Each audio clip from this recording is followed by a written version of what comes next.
Hearing is the second thing to go. What's the first? Attitude. All right, good evening. And for the thousands of folks out there right now who are tuned in to our YouTube, we're going to open the Finance Committee meeting for the Tri-State Council. And I'll ask everyone to stand for the Pledge of Allegiance. I pledge allegiance to the flag of the United States of America and to the republic for which it stands, one nation, under God, indivisible, with liberty and justice for all. We'll do roll call. Council Member Gully, absent. Council Member Ash McPherson, here. Council Member Steele, here. Council Member Cummings is absent. Council Member Zaluski, Here. Council Member McDermott, here. And Council President Mantello's here. We have 5 present, 2 absent. Just some quick housekeeping. We do have a couple folks in the audience. They're employees of the city, and we have the mayor and city staff, and also 2 council staff. And we want to thank folks for not coming down in light of the present health emergency that's out there. And we have a couple items on this evening's agenda. On the original finance that was scheduled for Thursday, we moved it to today, recognizing that we might not be able to meet in person. We thought it was important to get this meeting in, obviously address some coronavirus issues in terms of staffing, in terms of staff time. And then we do have a couple other issues that you will not see that are not emergency issues on the agenda. They were already on the agenda, so we felt we might as well still address them, okay? So the presentation of agenda, public forum, Mara, did anyone email in? Okay, no emails that were received, and there's no one here from the public to speak. Local laws, none. Ordinance 22. Ordinance authorizing and ratifying the memorandum of agreement by and between the City of Troy and the Civil Service Employees Association, CSEA. Council President Mantello at the request of the administration. Do I have a motion? Make a motion. Motion. Council Member Zaluski. Do I have a second? Second. Second. Council Member Steele. On the discussion, I would ask Andy, do you mind just giving us a quick update, or the deputy mayor, whichever would like to do it? And just so folks are aware, this is an amendment to the memorandum of agreement, correct, Andy? And it involves their, okay. Speak really loud. It involves their Yes, so this is- clothing allowance. This is an amendment to the MLA signed with CSEA last year, I believe. Essentially, what this is specific to the uniform allowance. It's a lot easier to administer and manage uniform allowances when it goes through payroll as opposed to having a uniform number. This CSEA has agreed to run it through payroll. It will now be subject to payroll taxes, which is the increase from $350 to $400 to compensate for that. But it's meant, the benefit for the city side is that it's easier to manage. It goes out in the paycheck, the city gets the net amount, they go buy their clothes in that way, as opposed to having to procure a vendor for uniforms for the CSEA members and things of that nature.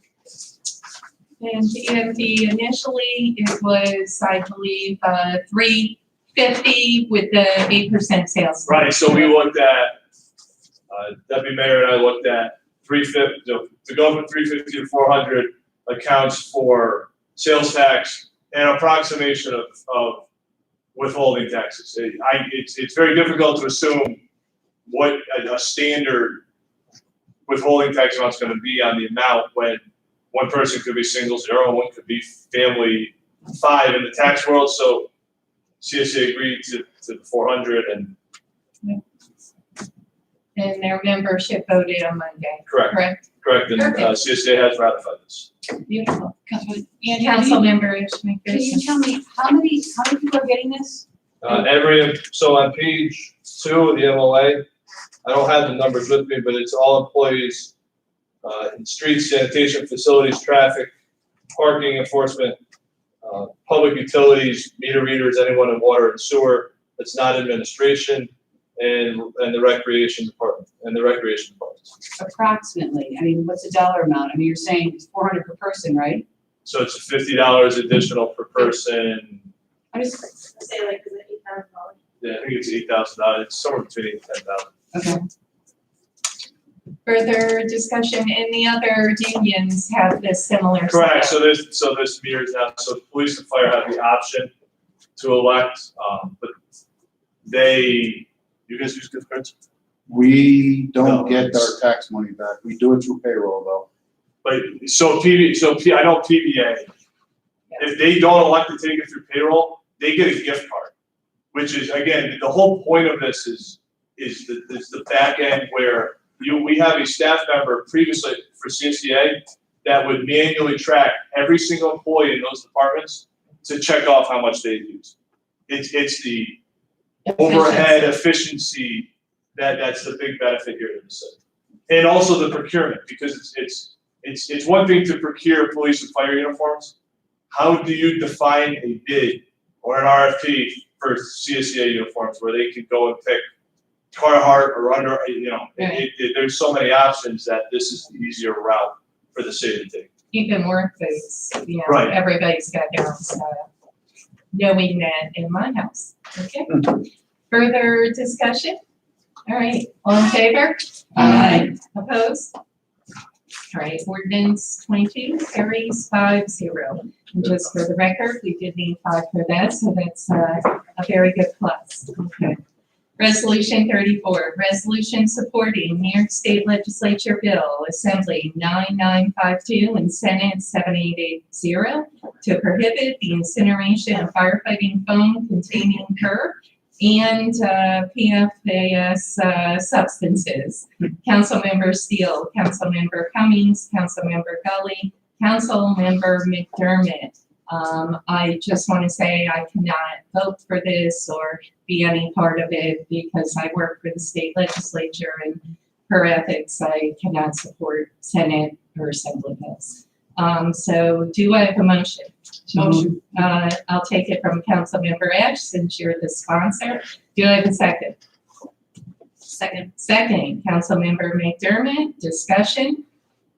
All in favor? Wait, Council President, Oh, yes, So that's- so Councilmember you- Zaluski. I also work for the legislature, so now I have to think about this because when I've talked to Legethics in the past, we are, as legislative employees, prohibited from lobbying, so I can't go to Senator President and say, I really want you to support something. However, in our role as counselors, we are allowed to draft, sponsor, and support legislation that advocates for issues. You may be able to, Councilmember Zaluski, I'm a policymaker for a member, and I did get an opinion.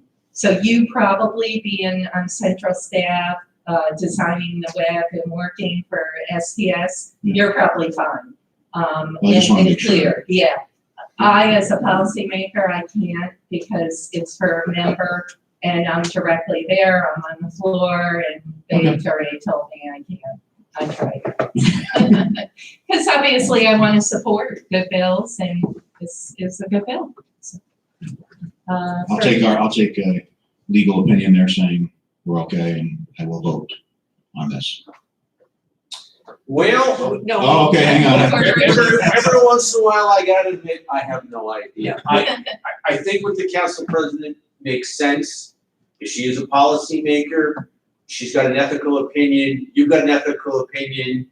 I can't offer my opinion as to what they do in the state, whether the Senate or the legislature. I think you're on solid ground. I can't shed any light on this any further. I apologize. Thank We have two gyms and two legal opinions. Thank you very much, both gyms. Yeah. Okay. And I think you're okay. And, you did disclose it also, so, good. Further discussion? All in favor? Aye. I'm sorry, I recused myself. Those opposed? Okay, so we have 4 ayes, no noes, and 1 recusal. So, resolution 34, 401. See, I like it so much, Sue, I had to hold myself back. All right, resolution 35, resolution to proclaim April 2020 as Autism Awareness Month in the city of Troy in conjunction with National Autism Awareness Month and World Autism Awareness Day, April 2nd, 2020. Council President Mantello, Council Member Gully. Do I have a motion? So moved. Motion, Council Member Steele. Do I have a second? Second. Second, Council Member Zaluski, and I'll wait till April to talk about this very important Autism Awareness Month resolution. All in favor? Aye. Opposed? 5-0. Resolution 35. Resolution 36. Resolution authorizing the city clerk to sign council requisitions and payment vouchers on emergency basis. Council President Mantello. Do I have a motion? So moved. Motion, Councilmember Steele. Do I have a second? Second. Second, Councilmember Zaluski. This resolution is obviously on the emergency basis due to COVID-19. And we essentially are authorizing Mara, our city clerk, to sign off on city council vouchers, requisitions. There's not a ton that come in. I mean, how many do you get? Maybe in a week? For the council? Yeah, Not even a week. 3 a year.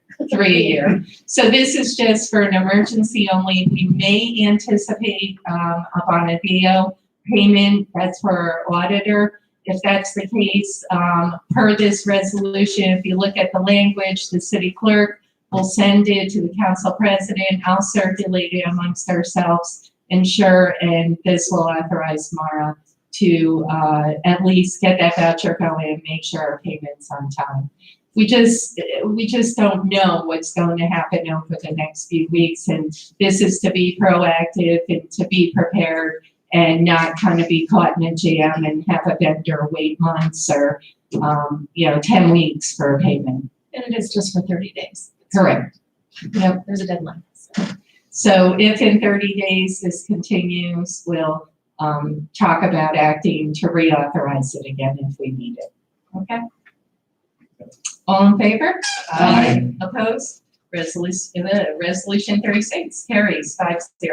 Resolution 37, resolution authorizing the city to provide city employees with 14 days of compensation for quarantining related to the coronavirus. Council President Mantello, at the request of the administration, do I have a motion? I'll make a motion. Motion, Councilmember Zaluski, do I have a second? Second. Second, Councilmember Steele, and we'll ask Andy or the mayor or Monica to just come up and give a quick briefing. Thank you, Andy. And actually, if you want to hit both 37 and 38 together, it would probably make sense. Okay, thank you. So resolution 37 mirrors the Governor Cuomo's recommendations of 14 days, 14 calendar days, paid with no accrual usage if an employee of the city goes into quarantine. So if an employee of the city if this passes, and an employee for the city goes into quarantine as dictated by the county health department or a certified medical professional, they do not have to use any payroll accruals to ensure that they remain paid full. It is calendar days, as it is written. You have to be warned. They have to be Yes. quarantined. So that's this one out there. The next one, 38, allows an employee so the length of 38 is, assuming it passes tonight, until the city's emergency declaration ceases to exist.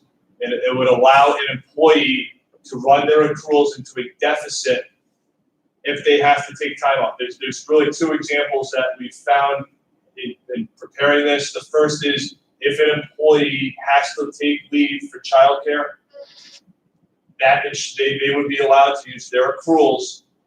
And if they go in, if they have 5 weeks and they need 8 weeks, they'll want it 3 weeks into a deficit, and it will be replenished through their outgoing payroll accrual earnings. And the other example, obviously, is if someone is contracted with the virus and so they have the 14 calendar days, and on day 10, they test positive and they're out for a month, and they only have 2 weeks of time, then they would be able to run it into a deficit again and pay it back over time. I will be really honest with you.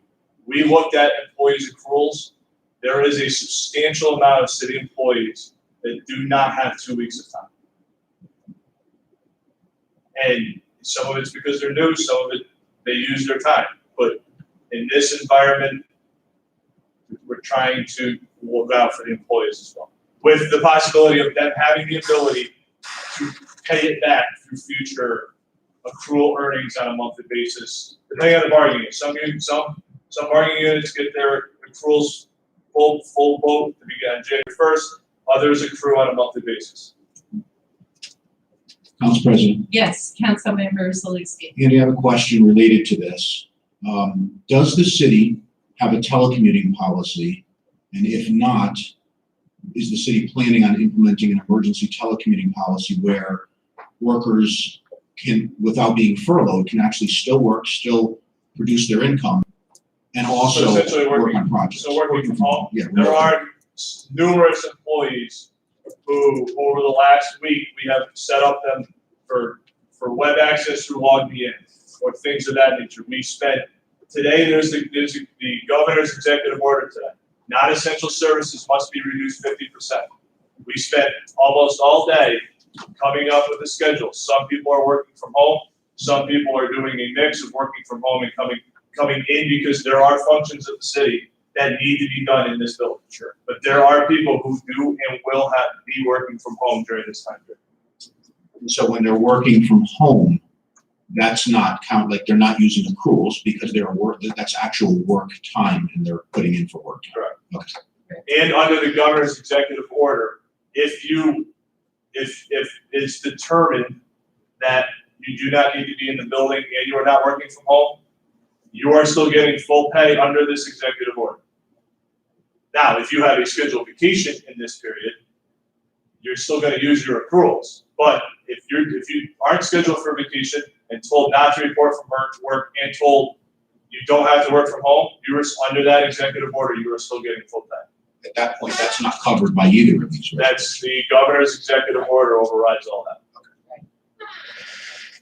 So, and, Andy, obviously, council members Zaluski and I are in the legislature, so we've been seeing the huge transition in the workforce and district offices closed. A lot of folks are working from home, taking calls from home, from constituents, things to that nature. Andy and I talked earlier, and, my opinion in this is it is a very unprecedented time.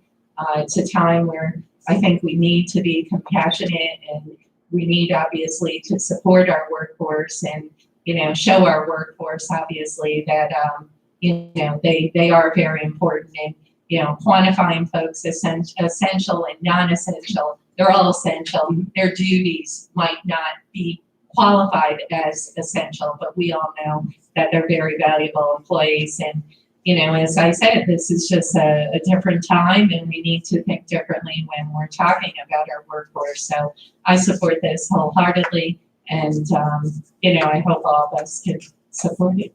And just to dovetail off that, when we did essential, not essential, we never looked at a person as essential or not essential. It's functions of the city.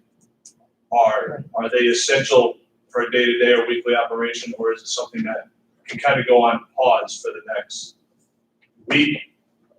Through right now, that executive order runs through April 15th. So is it paused for a week or paused till April 15th? It varies by department. All the way down to that. May I ask, what are we now, would you say, are we 50% reduction or even more than that?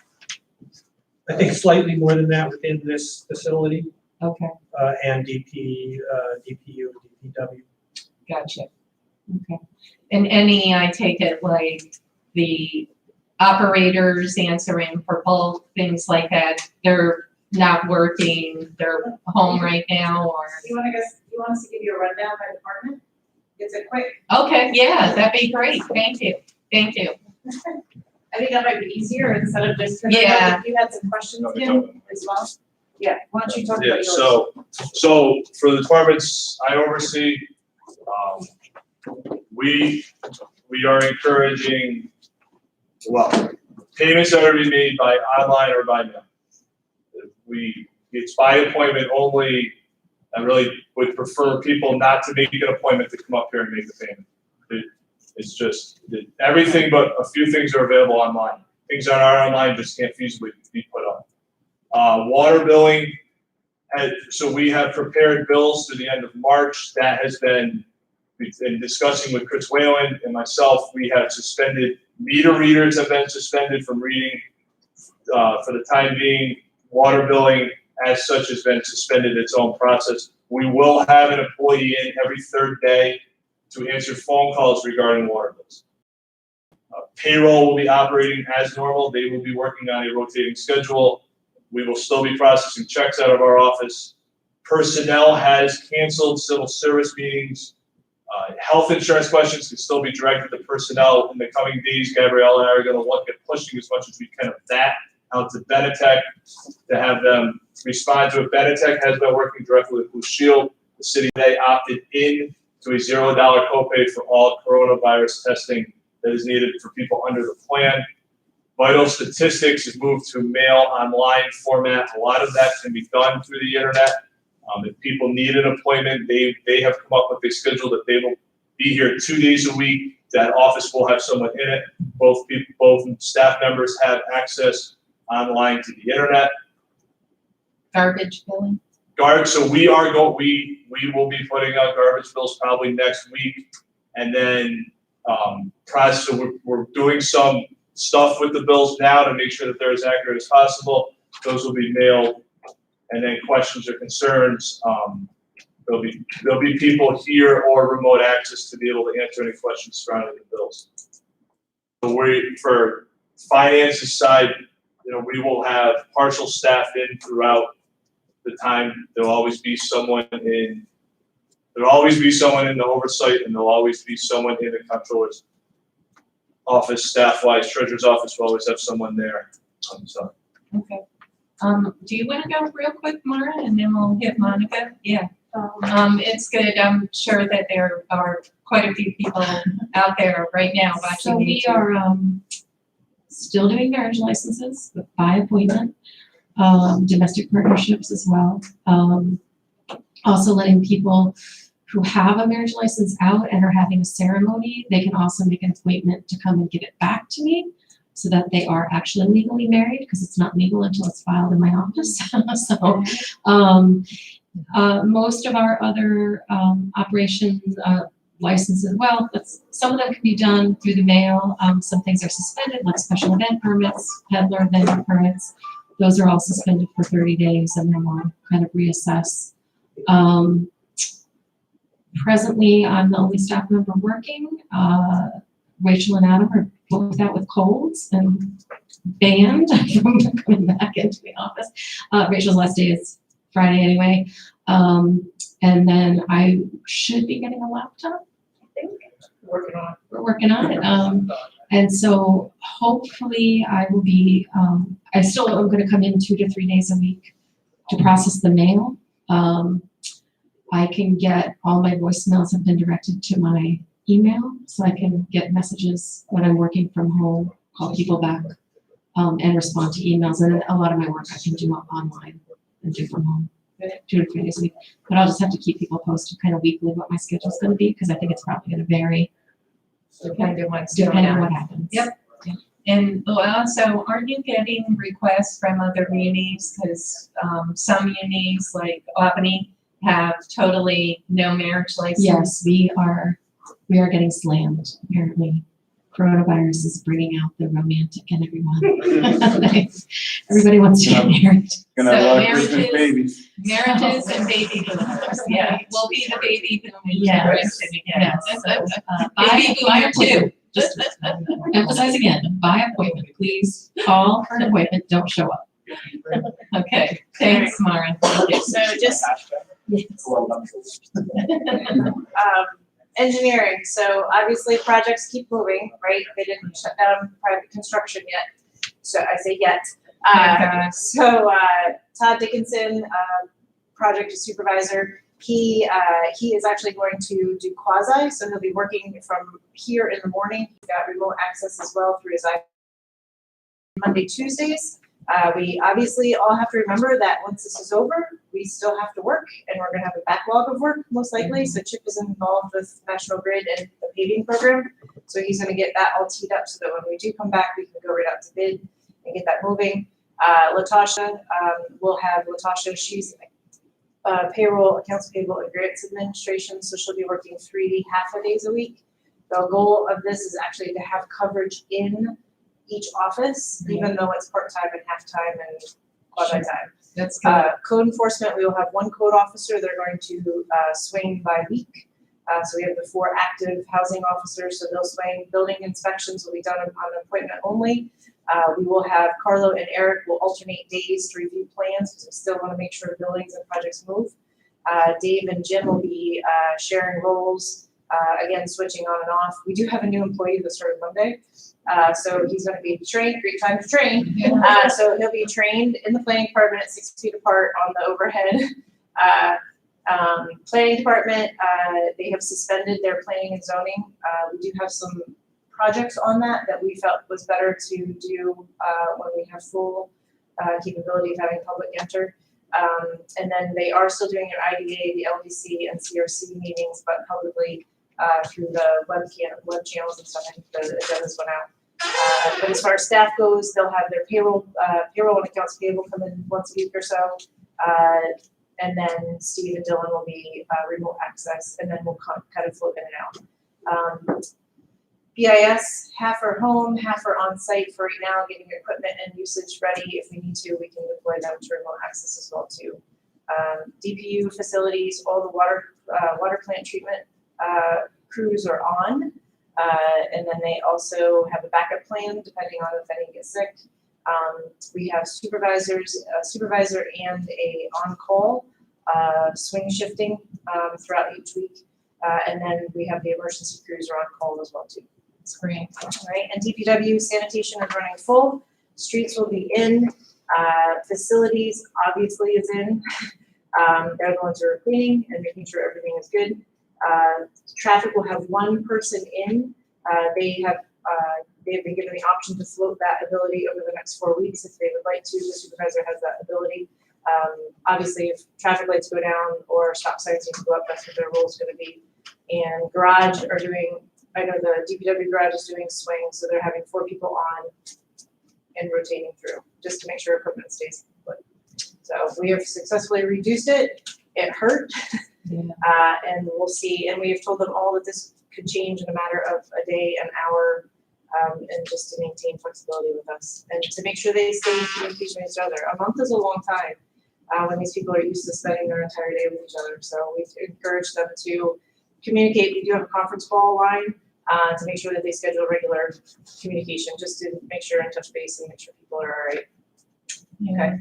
And we did give people the flexibility that if they feel they're compromised or they feel that they do want to be at home, we gave them that option at no discrimination. I had a major question. Caroline contacted me regarding CDBG and obviously the 5-year consolidation plan. She's stating that right now at least that the feds are not delaying any of the deadlines for that. That could change. As Monica and I talked, and council members, Lucy, see it also, things change by the hour. So that potentially could change, but right now we have to at least plan accordingly. So what I was thinking, we'll have a finance, because we have to stay on track with the April. So to put out the 30-day comment period. So what we do is have a finance on April 2nd, whatever that Thursday is. We may have to do it by conference call. So Mara, just keep that in the back of your head. And then what we would do is open it up to the 30-day comment period. So then we could vote in May. But that's the deadline so far. And somehow for the comments, we'll have to work really hard to get the word out there, whether it be social media, but clearly we won't be able to do public meetings. We may at that time. We don't know where we're going to be in 2 weeks, but I just want to apprise the council that we have to stay on target with those deadlines. Okay? Yep. Is there anything else that, neighborhood improvement, I want to talk to Mara and the council on that, but is there anything else, Monica, that you can? No, I think the biggest thing is just making sure the neighborhood groups outside of the ones that the districts have, make sure they realize that we're going to suspend those for a little bit. We are trying to get information out on a routine basis, just in addition to what the county's doing. We are able to, the fire department, police department, and administration are ordering supplies and extra hand sanitizer and masks and all that kind of stuff up through the county. We are in communication on a daily basis with the county, which has been great. And other than that, I think we're just gonna try to figure our way through it. And, you know, we do, and understandably, and, you know, making sure that the residents realize, so the litter patrol officer, sanitation, litter Yes. patrol officer will be on, and Adrian will be working remotely as well too, so that we can make sure violations and those kinds of things still maintain. But, you know, Eugene said that he would stay on and continue to work, because we do know that that's gonna be a challenge. And they will continue to pick up what's already been scheduled, and then we'll obviously have to look at situations, you know, but we aren't taking any calls for that. What do we do, Monica, if, you know, say, somebody's moving? Because, you know, clearly they're still our day-to-day, you know, people are out there. You know, obviously they have to move or whatever. They're living their lives to a certain point. They empty their stuff on the sidewalk.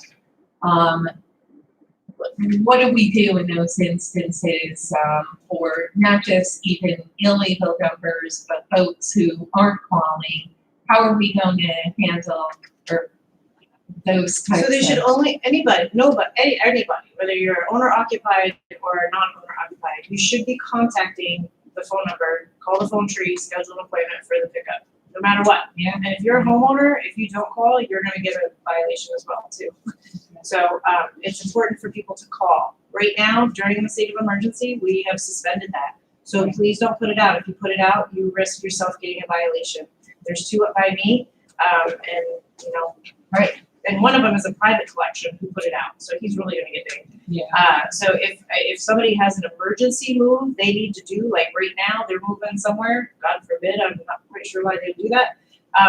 But if they do, my biggest suggestion is contact Joey's Junk, contact County Waste, you can get a bin, you can get a roll-off, you can get whatever you need.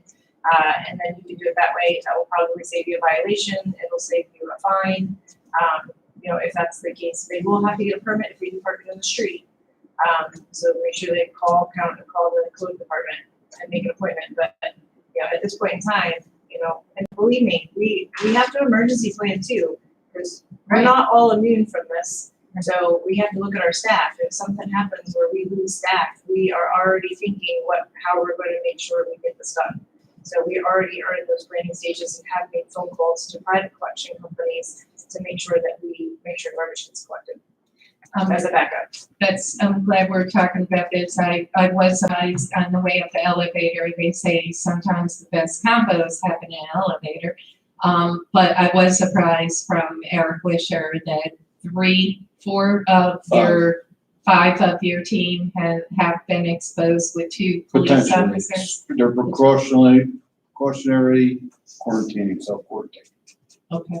So they Can you figure out. keep us posted, obviously? And yeah, I mean, that's the fear, you know, the employees, absolutely. So, one other thing that was brought to my attention, Monica, the police station, I saw, and I want to thank the Mayor and you for very, very thorough, the municipal services memo.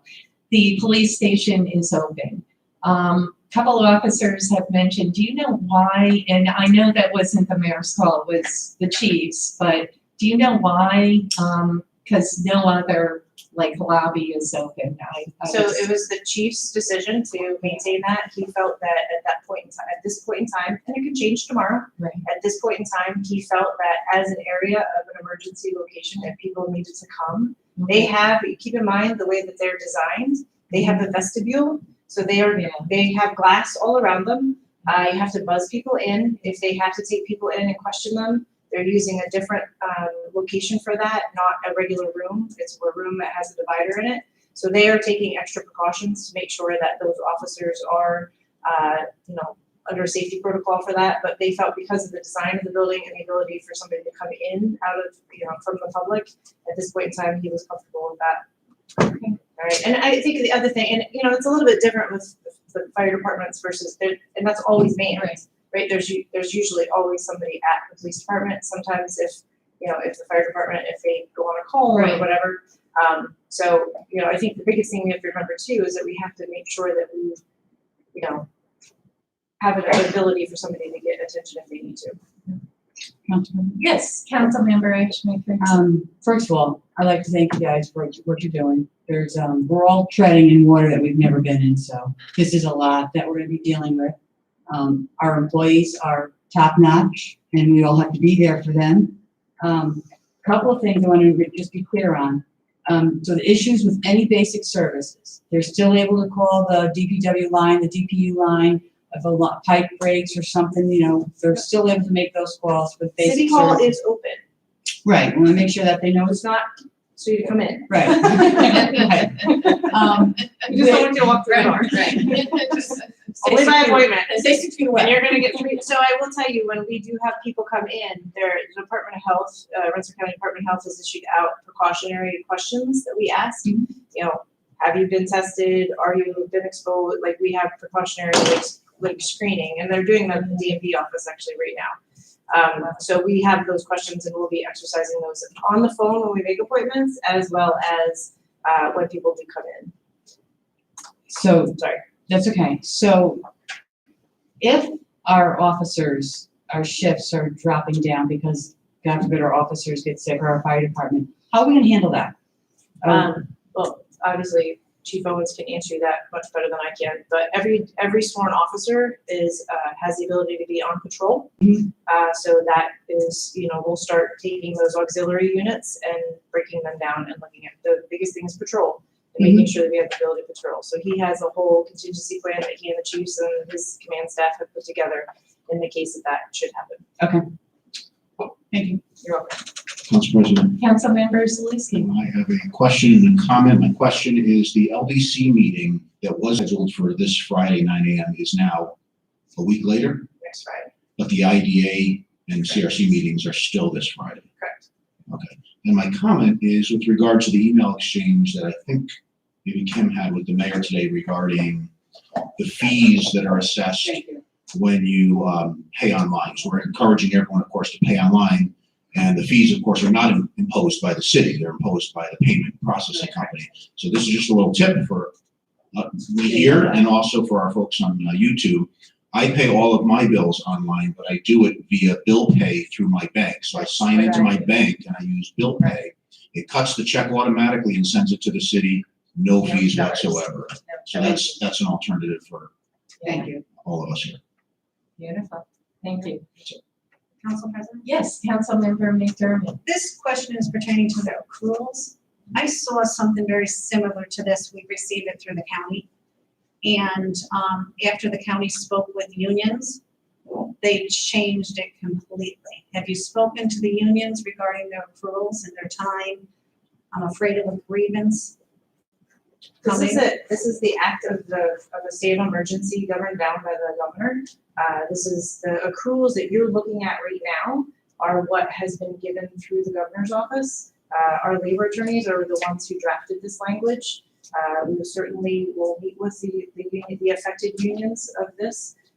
But as far as I'm concerned, they're getting free 14 days of accrued time. It's a benefit to them, not a detraction. I think what you were talking about, I think what you might be referring to is the time off that the county is giving. They have to use their accruals. Well, they might have changed it, but I think Yeah, I'll originally, talk to you after. yeah, so that's fine. And right now in the legislative branch, we've been advised that this is extraordinary leave. Could that change? Maybe, but right now, we're not being asked to take our own accruals if we're to work from home. So, I mean, this is obviously different times, and hopefully, the county, so folks that have been sent home have to use their own time? No, they don't use any time, Okay, no time. right, That's a change from what was It's a being change from presented. yesterday. It was a change for the county Right. from yesterday, And that came from the unions, because the unions got involved. but that's what we're saying as well. yeah, That's what this is. We're saying that This the is 14 more- days. This is more generous than what they have under the Correct. So Constitution. Right. there's a Giving few them more. different things. So there's the governor's executive order from 202.4 that says reduce your workforce. Those people are gonna go home, they get paid, no accruals used.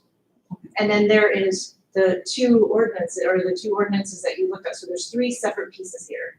There's that part where we sent people home today, or they're working quasi, whatever they're doing, and they're gonna get paid, and they're not gonna use their accruals. And then the second one is the fact that we've done what maybe we can call the Cuomo accrual, where we're getting an additional 14 days. Because after Andy and I looked at people's accruals, we were really concerned, because we were gonna have people we have people who have a quarter of a day of sick time.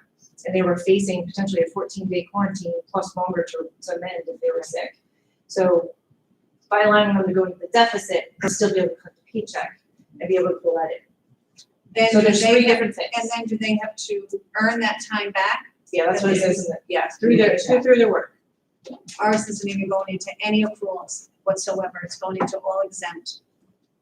No accruals are being used from any employee in the county.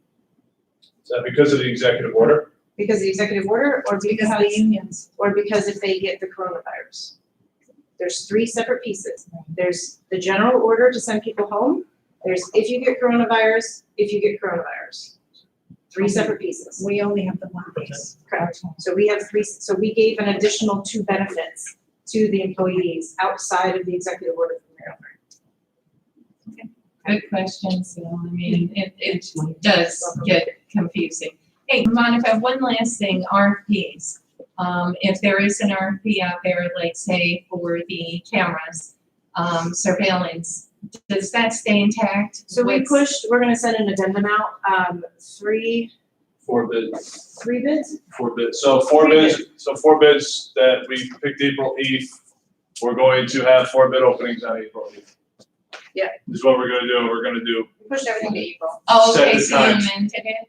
yeah, so you'll see 3 addendums go out tomorrow morning. Oh, okay, good. So like the State Street Garage, the cameras, and there's a truck one, Truck a one. vehicle one, they'll be Okay, made, or equally.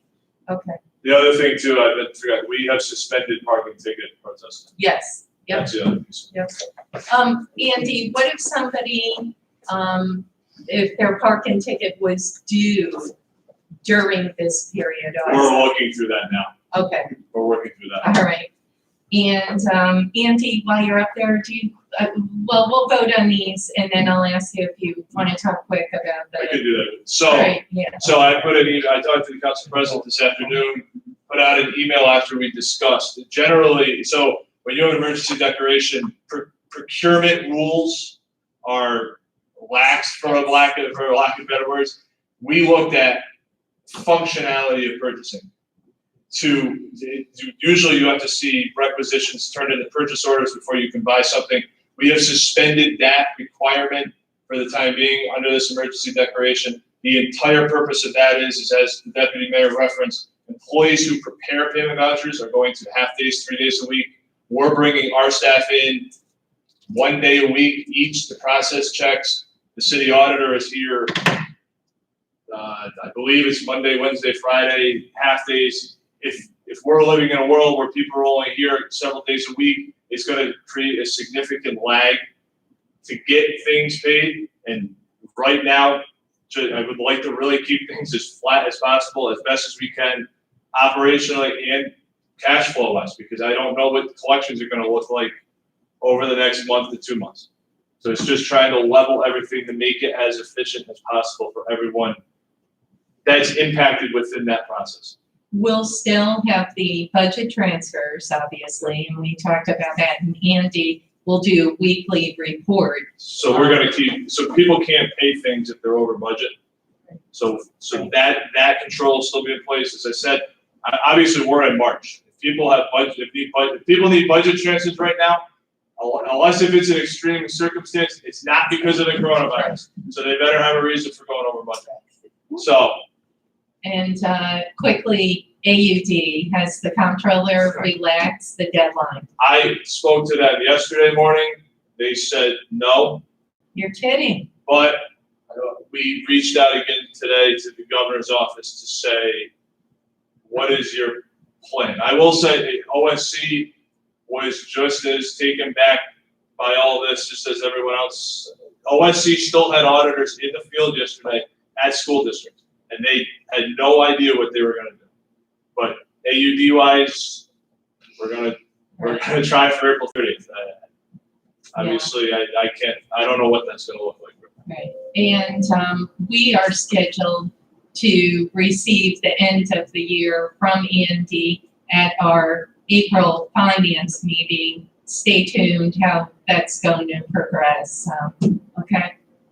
So. Ask one other question. Sure, council member. Yeah. Thank you. Tax bills, of course, I think they were due January 31st, which is before everything really started getting crazy. Do you happen to know maybe just a percentage of bills that were paid versus the percentage that are unpaid right now? I haven't run it yet. Last year, if I go off the last 3 years,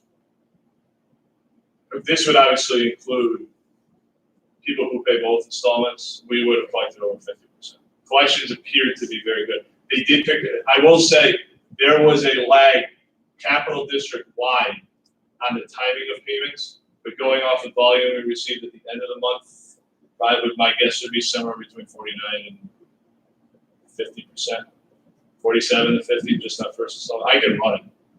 That's easy. I can run that. Any further questions for Andy? And okay, thank you very much, Mayor, Deputy Mayor, and Andy. Further discussion? Okay, so we are on resolution 37. We have a motion, we have a second. All in favor? Aye. Opposed? 37 carries 5-0. Resolution 38, resolution authorizing city employees to have time off accruals run a deficit for the purpose of taking time off for matters related to coronavirus. Council President Mantello, at the request of the administration, do you have a motion? I'll make a motion. Motion, Councilmember Salewski, do you have a second? Second, Councilmember Ash. Discussion? All in favor? Aye. Opposed? Resolution 38 carries 5-0. I will take a motion to adjourn. Motion to adjourn. Do I have a second? Second, Councilmember Salewski, Councilmember Ash. Finance is closed. If okay, we can go right into the special meeting. Okay, Mara, are you good? Awesome. Jimmy, we're good? I